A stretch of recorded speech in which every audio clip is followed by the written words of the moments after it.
A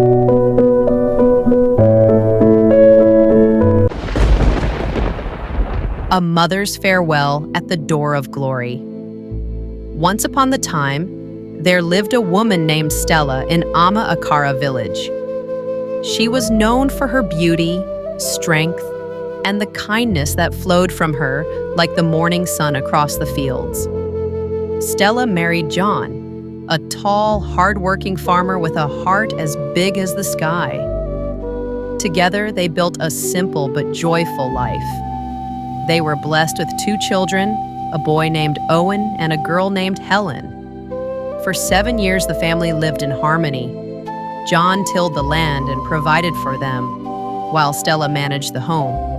But fate is like the wind, gentle one day and a storm the next. One rainy morning, John fell gravely ill. Despite the efforts of healers and prayers from friends, he passed away, leaving Stella a widow with 2 young children.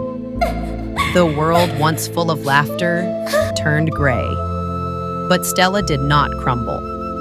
She refused to remarry.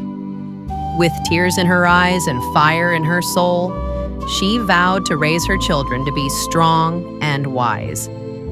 She did lots of jobs to make ends meet. She worked in the farm and took odd jobs such as cleaning, weaving mats to sell at the market. By night, she would sit with her children under the moonlight, telling them stories and whispering dreams into their ears. "My children," she would say, you are my stars.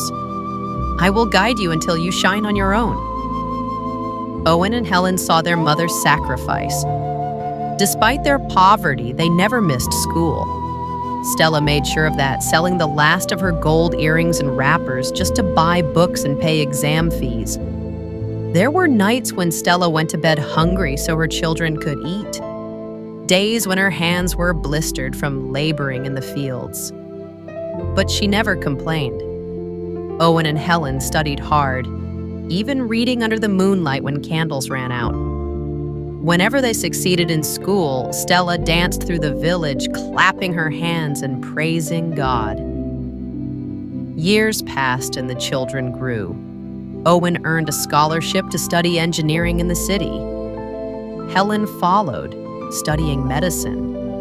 Stella's heart swelled with pride each time she received their letters, filled with stories of success and gratitude.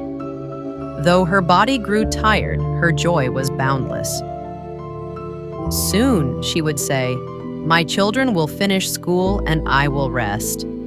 They will build me a fine house with a zinc roof. I will wear lace wrappers and gold earrings. I will eat well and laugh without worry."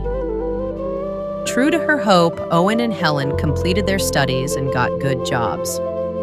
They returned to the village with cars and gifts, promising to take their mother to the city to live in comfort. Stella, now older and worn from years of toil, began to smile more.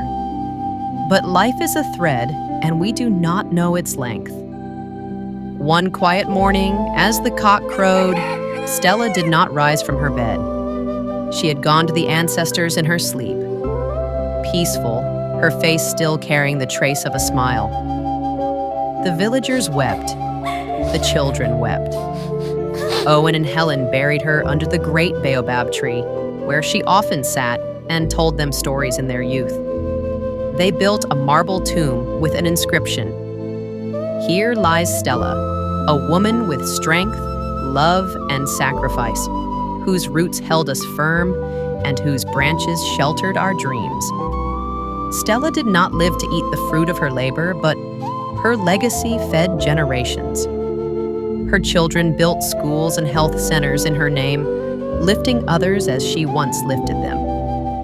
And so her story became legend, not of riches, but of strength, love, and sacrifice. The woman who bore the weight of the world so her children could rise like the sun.